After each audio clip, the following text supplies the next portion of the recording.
Assalamualaikum warahmatullahi wabarakatuh. Selamat pagi semuanya. Semoga kalian tetap semangat ya. Oke, baik. Jadi kali ini ya saya akan membahas kembali terkait mengenai informasi dan pengumuman ya yang sudah dibuat sama Satgas Waspada Investasi kemarin tentang 13 entitas ilegal yang berada di bulan di bulan Agustus ya, di bulan Agustus tahun ini 2022 ya.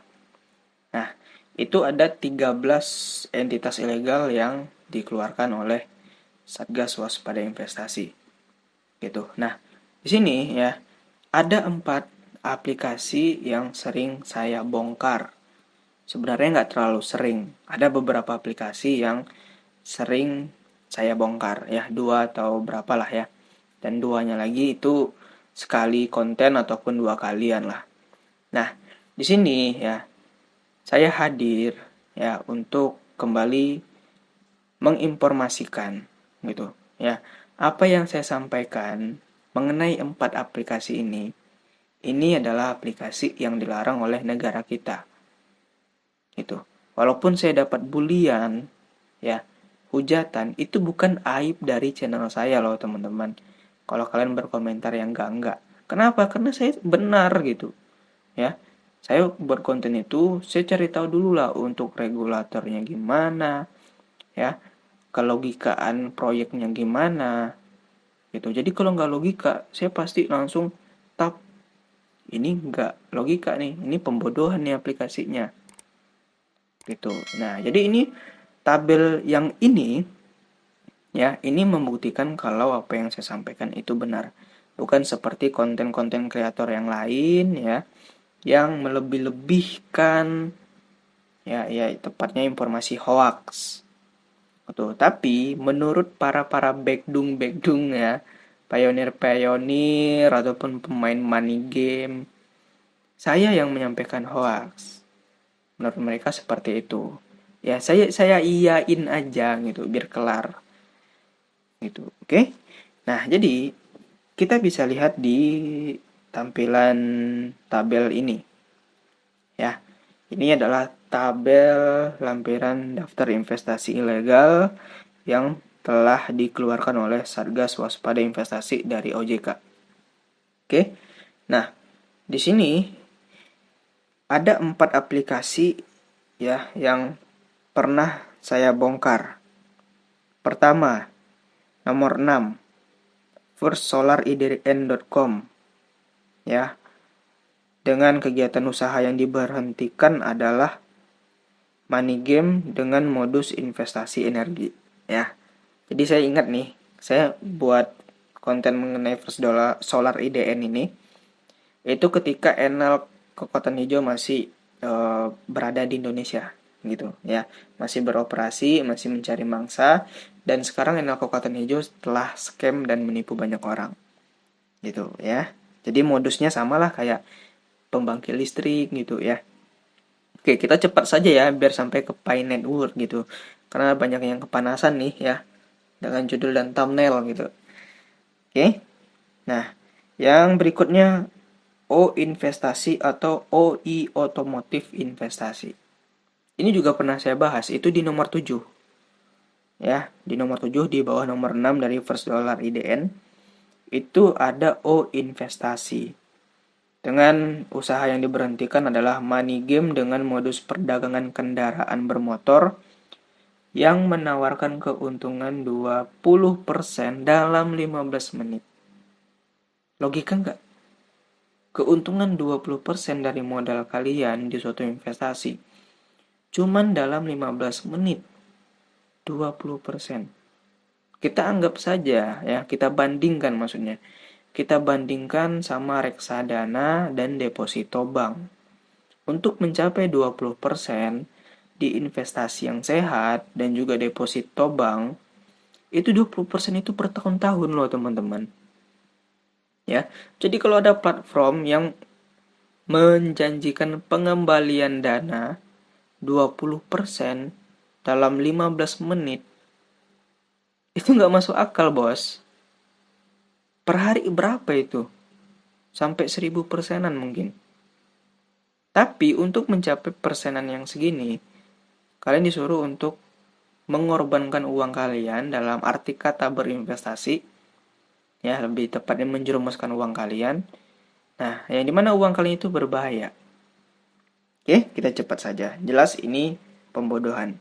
Kemudian ada Red 4 ya di nomor 11 yang sering saya bongkar. Itu trading sinyal abal-abal dengan koin antah berantah di dalamnya. Itu ya, mana ada gitu trading yang menggunakan sinyal. Gitu. Kalau ada pun berarti di Red 4 dan ROBD serta trading-trading sinyal yang lainnya yang udah scam. Oke? Oke, kita cepat saja ya. Kita langsung ke Pi Network. Nomor 12, Pi Network Indonesia. Oke, ya. Dengan status penyelenggara mata uang digital dan perdagangan aset kripto tanpa izin. Jadi gini ya. Setelah banyak beredar berita bahwasanya SWI mengeluarkan Pi Network di nomor 12, banyak sekali pionir-pionir dan ketua ataupun leader ataupun afiliatornya yang ngeles. Gitu, ngeles loh. Ngelesnya gini, kan itu kan Pi Network Indonesia, bukan Pi Network dunia. Nah, gini ya teman-teman ya. Ini kan merupakan diksi loh. Ya. Masa kalian nggak paham gitu? Dengan kata-kata Indonesia berarti itu Pi Network itu dilarang di Indonesia. Gitu ya. Terserah kalian mau anggapnya ini Pi Network yang bukan yang asli, tapi saya yakin ya, saya yakin-yakinnya pasti nanti Kominfo dan Satgas Waspada Investasi pasti akan memblokir yang namanya Pi Network yang kalian pakai itu. Ya. Kenapa ditulis Indonesia? Karena gini. Karena SWI Kominfo itu cuman mengatur yang namanya perizinan server yang ada di Indonesia saja. Ya, memang saya akui gitu. PNO ini memang ada di seluruh dunia. Tapi Kominfo dan SWI dan juga otoritas yang lainnya itu cuman bisa mematikan akses yang ada di Indonesia saja. Kenapa dimatikan? Karena ini berpotensi akan membuat pembodohan publik untuk aplikasi ini. Terbuktilah, ya kan, 3 tahun kalian mining, ya sebenarnya bukan mining tapi airdrop, tapi sampai sekarang nggak listing-listing dan jadi alat barter, dan itu bertentangan dengan peraturan negara kita. Makanya gitu, Pi Network ini masuk ke daftar investasi ilegal ya. Atau ada yang bilang ini bukan investasi bang, ini itu nanti saya bahas di konten berikutnya. Nah, ini masuk ke daftar entitas ilegal pada bulan Agustus tahun 2022. Gitu ya. Jadi ya, konten ini ya saya buat itu bertujuan ya. Inilah ya pembuktian ya dari apa yang saya sampaikan mengenai aplikasi-aplikasi yang bertentangan dengan negara kita sebelum dia masuk ke Satgas Waspada Investasi. Saya menghimbau teman-teman untuk tidak menyentuh aplikasi itu. Karena saya melihat dari marketing plan, legalitas yang nggak ada, ini pasti akan nanti banyak yang melakukan pengaduan. Tepatnya adalah orang-orang yang cerdas dan berpikir wajar. Ya, tidak kaum-kaum halu. Betul, mereka pasti melakukan yang namanya pengaduan. Sehingga aplikasi ini itu dicek gitu ya sama Satgas Waspada Investasi, ini berpotensi melakukan penipuan, pembodohan atau tidak. Kalau ada yang ganjal ya karena laporan tadi, maka SWI akan memeriksa dan akan merilis di daftar investasi ilegal. Gitu ya. Jadi dari Pi Network itu kalau menurut saya ya, dari sistem barternya itulah ya yang dilarang di Indonesia, tapi tetap saja dilakukan dan itu bertentangan dengan Undang-Undang tahun 2011 nomor 7. Ya. Jadi itulah ya. Ini membuktikan apa yang saya sampaikan itu tidak asal bacot mengenai aplikasi-aplikasi yang saya sampaikan. Ada O Investasi, First Solar, terus ada Redford, dan P-Network juga. Gitu ya. Jadi kalau pemain Ponzi ya, pemain ataupun pionir itu tidak suka dengan informasi-informasi seperti ini. Kalian ya, para pionir itu lebih suka dengan konten kreator yang memberikan kabar terbaru mengenai P-Network, tapi di dalamnya adalah informasi yang dilebih-lebihkan ya, tidak sesuai fakta, yang gunanya untuk sekedar mencari AdSense ya, yang dimana informasi yang disampaikan itu adalah informasi yang tidak valid. Dan sekarang ini bertentangan dengan negara. Jadi kalian lebih suka gitu ya konten kreator yang bertentangan dengan negara. Nah, jadi kalau kalian ya berkomentar di channel saya dibilang nyari AdSense ataupun apapun, jujur saja ya, YouTuber mana yang channelnya udah dimonetize itu tidak memikirkan AdSense dalam membuat video.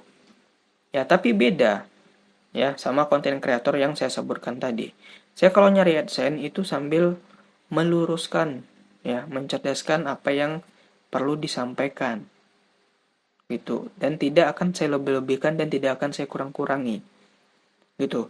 Jadi buat kalian ya para netizen ya yang punya handphone, ada di grup Facebook, di YouTube ya, buka-buka YouTube terus buka grup Telegram, bijaklah dalam mencari informasi ya. Jangan cuman menilai P-Network itu sekedar di dalamnya saja. Kalian berpikir di luarnya dulu ya. Legalitas apa yang dikantongi, regulator apa yang ada di balik aplikasi ini ya, dan juga kelogikaannya gimana gitu, kalian harus pertimbangkan. Mungkin itu saja pembahasan saya mengenai konten kali ini. Terima kasih untuk yang sudah nonton. Assalamualaikum warahmatullahi wabarakatuh.